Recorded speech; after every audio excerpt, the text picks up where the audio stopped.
ঈমান আনছো, আমি আল্লাহকে না দেখিয়া বিশ্বাস করছো না? আমরা আল্লাহকে দেখছি, আল্লাহকে আমরা দেখি না। এই সকলে এই দিকে মনোযোগ, কেউ কারো দিকে তাকাবো না, আমার সাথে কথা বলতে হবে।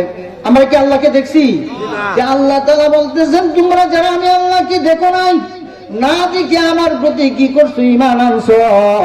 ঈমানের 7টা মৌলিক বিষয় ঈমানে মুফাসসালের মধ্যে আমরা স্বীকারোক্তি দিয়েছি, আমানতু বিল্লাহ, আল্লাহ আমরা আপনার প্রতি ঈমান আনছি।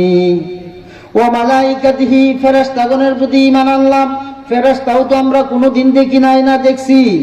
দেখি নাই, আমাদের কারোর সাথে সাক্ষাৎ হয় নাই। না দেখে অসংখ্য গণিত ফেরেশতা আল্লাহ পাক রব্বুল আলামিন যে সৃষ্টি করেছেন, এটা আমরা বিশ্বাস করি। কিন্তু আমাদের সাথে 2 জন সাংবাদিক, কিরামান কাতিবিন ইয়ালামুনা মা তাফআলুন, আমাদের সাথে 2 জন সাংবাদিক আমাদের প্রাপ্তবয়স্ক হওয়ার পর থেকে নিয়ে, শরীয়তের বিধিবিধান আরোপিত হওয়ার পর থেকে নিয়ে মৃত্যুর পূর্ব মুহূর্ত পর্যন্ত এই মসজিদে যে কাঠুল্লা নামে প্লেন বা হেলিকপ্টার, যেটাই বলেন এয়ারপ্লেন, আপনার জন্য আমার জন্য অপেক্ষমান, মসজিদের বারান্দায় অথবা ভিতরে অপেক্ষমান আছে। ওই মসজিদের ওই কাঠুল্লা নামক প্লেনকে যখন 4 জন পাইলটে কাঁধে করে আপনি আমার জীবনের শেষ নিঃশ্বাস যেদিন ত্যাগ করব, আমার উঠানে, আপনার উঠান নামক বিমানবন্দরে যখন এই ল্যান্ড করবে, ওই সময় আসার আগ মুহূর্ত পর্যন্ত আমরা কতটুকু ভালো কাজ করতেছি, কতটুকু গুনার কাজ করতেছি, আল্লাহ এবং আল্লাহর রাসূলের দেখানো পথ এবং মত অনুযায়ী আমি কতটুকু জিন্দেগি অতিবাহিত করতেছি। আর আমার মন চায় তো জিন্দেগি নফসে আম্মারার খাহেসাতের পূরণের লক্ষ্যে শয়তান আমাকে যেভাবে চালাইতেছে, আমি কিভাবে চলতেছি, সবগুলির ভিডিও ফুটেজ কিন্তু 2 জন সাংবাদিক, যাদের নাম হলো কিরামান কাতিবিন, উপাধি লেখক তারা, এগুলি নাম নয়।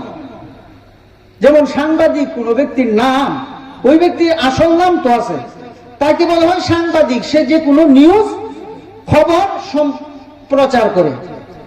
আল্লাহ পাক রব্বুল আলামিন আপনি আমার সাথে 2 জন করে সাংবাদিক লিপিবদ্ধ করে দিয়েছেন, আমার জন্য, আপনার জন্য নিযুক্ত করে দিয়েছেন। আপনি আমার জিন্দেগিতে আমি কতটুকু ভালো কাজ করতেছি, সবগুলি কিন্তু ভিডিও ফুটেজ আকারে, সবগুলি কিন্তু ডায়েরি করতেছি, লিপিবদ্ধ করতেছে।